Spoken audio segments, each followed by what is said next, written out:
I paid $347 on eBay for this piece of aluminum. And before you click away thinking I've lost my mind, this isn't just any aluminum tray. This is a 1954 Swanson TV dinner, and it represents something that no amount of Uber Eats, DoorDash, or air frying can ever bring back. In the next minutes, I'm going to show foods that haven't been popular in 40 years, the appliances that could literally kill you, and reveal why your grandparents' convenient dinner took 3 hours to prepare. No cheating, and no modern shortcuts. It's 1965. You're watching Bonanza on your brand new color TV, which, by the way, cost the equivalent of $5,000 in today's money. Your mom walks in carrying something that looks like it came from NASA. The TV dinner. 3 compartments. Turkey, cornbread stuffing, and some vegetable matter that may or may not be peas. And this was the future. But here's what blows my mind. We think we have convenience now, right? We can get pad thai delivered at 2 a.m. We can air fry chicken nuggets in 8 minutes. We have microwaves that can cook a potato while we're still deciding if we want a potato. But back then, a frozen meal you could heat up in 25 minutes without having to peel, chop, or season anything, that was witchcraft. That was like having a personal chef in a box. So today, we're going on a time-traveling food adventure. We're going to explore everything about how people ate in the 60s, 70s, and 80s. And trust me, some of this is going to make you wonder how the human species survived. Okay, here's your first Mission Impossible scenario. It's Monday morning, 1968. You need to buy groceries for the week. But there's a catch. There's no Walmart, no Costco, no Target. In fact, the modern supermarket, as we know it, is only just starting to exist. So what do? You go to 7 different places. First stop, the milkman. And yes, the milkman was a real person who came to your house before dawn like some kind of dairy Santa Claus. These glass bottles would be waiting on your doorstep at 6 a.m. You'd leave your empties out and he'd swap them for fresh ones. Milk, cream, butter, eggs, sometimes even cheese. And here's the crazy part. This wasn't considered a luxury service. This was just how you got milk. The milkman knew your family. He knew your schedule.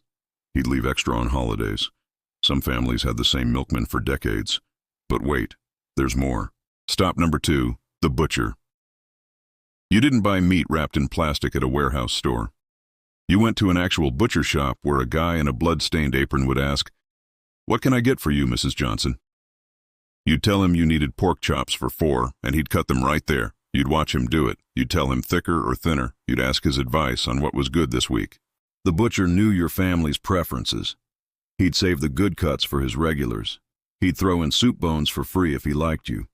Then you'd hit the baker for fresh bread, because nothing was shelf-stable for 2 weeks like today. The greengrocer for produce, maybe the fishmonger on Fridays, and then you'd go to the general store for everything else. Shopping wasn't an errand you knocked out in 45 minutes while listening to a podcast. It was a social event that took half a day. You knew these people. They knew you. They knew your kids' names, for crying out loud. And here's what we've lost. That human connection to our food. Nobody knows your name at self-checkout. The butcher at the supermarket is usually just restocking pre-cut meat from a distribution center 3 states away. We gained convenience. We lost something else. All right, let's talk about the star of the show, the TV dinner. And to understand why this was revolutionary, we need to go back to 1953. Swanson, the frozen food company, had a problem. Thanksgiving was over, and they had 260 tons of leftover frozen turkey. That's 520,000 pounds of bird that nobody wanted sitting in refrigerated railroad cars. Enter Jerry Thomas, a Swanson salesman who had an insane idea.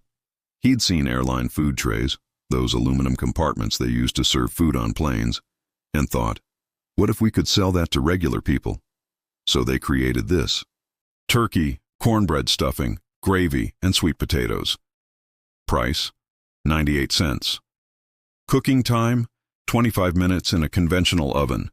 They called it the TV dinner because television was the hot new thing, and they designed the box to look like a TV set. In the first year, they sold 10 million TV dinners. Now, to a modern person, this seems insane.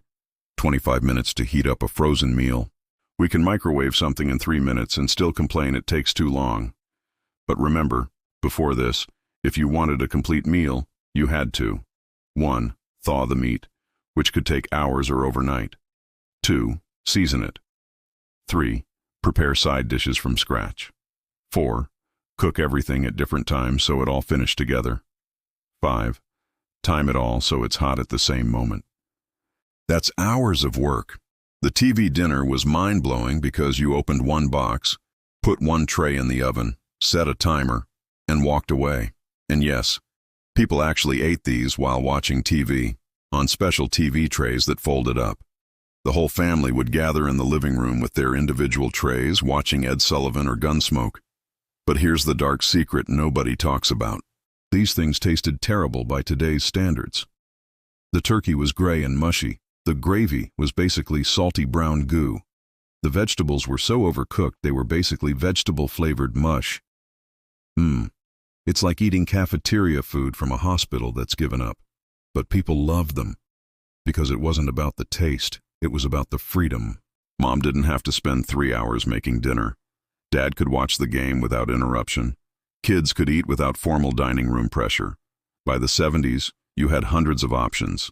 Salisbury steak, fried chicken, Mexican fiesta, something called Polynesian style that was definitely not actually Polynesian.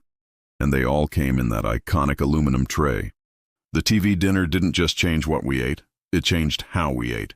It made casual, individual dining acceptable. It separated us from the formal family dinner table. For better or worse, it changed American food culture forever. Pop quiz, it's 1972, and you want to reheat your coffee. What do? Trick question, you don't reheat it. You pour it out and make a new pot. Because there's no microwave in your house. In fact, there's probably no microwave in your entire neighborhood. Welcome to the analog kitchen, where everything took longer, burned more often, and occasionally exploded. Let's start with the most terrifying appliance ever invented, the pressure cooker. This thing could cook a pot roast in 45 minutes instead of 3 hours. Revolutionary.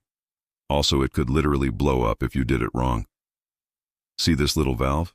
If this got clogged, you'd have a bomb on your stove. There are actual newspaper articles from the 60s about pressure cookers exploding and embedding pot roast into kitchen ceilings. Pressure cooker explosion rocks kitchen was apparently a common headline.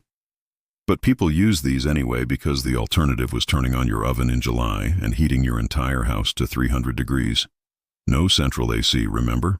Then you've got the electric stove, with those coil burners that took 10 minutes to heat up and stayed hot for 30 minutes after you turned them off. You couldn't saute, you couldn't stir fry. Everything was either gonna take a while or, welp, it's burned now. And this beauty. This is a 1970s refrigerator. Notice anything missing? No water dispenser, no ice maker, no adjustable shelves. That tiny freezer compartment at the top. That's all you get. You could fit maybe 2 ice cube trays and a small frozen turkey up there. That's it. And these metal ice cube trays? You had to pull this lever to crack the ice free, and half the time you'd just rip the lever off and have to run the whole tray under hot water. There we go. Only took 90 seconds and nearly broke my thumb. Now, the 70s did have some convenience gadgets. You had your electric can opener, which took up 3 feet of counter space to do what a manual can opener could do in 5 seconds. You had your electric knife, which was supposedly for carving the turkey but mostly just made a lot of noise. And you had this, the electric percolator, which made coffee by boiling water, spraying it up a tube, and raining it back down through the grounds over and over until you had something that tasted like burnt dirt. Yep, that's burnt dirt. But here's the thing. Cooking without modern conveniences made you really learn how to cook. You couldn't just set it and forget it. You had to understand heat. You had to know when something was done by looking at it, touching it, smelling it. You couldn't Google how long to roast a chicken. People in the 60s and 70s weren't better cooks because they were more talented. They were better cooks because they had to be. There was no seamless to bail you out if dinner went wrong. All right, we need to talk about the absolute insanity that passed for food trends in the mid-20th century. Because some of this stuff, I don't care how nostalgic you are, there is no explanation for this. Exhibit A, the Jell-O salad. And yes, I said salad. Because apparently in the 1960s, someone decided that suspending vegetables, canned fruit, and sometimes meat in flavored gelatin was not just acceptable, but fancy. We're talking lime Jell-O with shredded carrots, orange Jell-O with cottage cheese, tomato aspic with chunks of celery and olives, and the crown jewel of nightmares, perfection salad, which was lemon Jell-O filled with cabbage, celery, and pimentos. Perfection.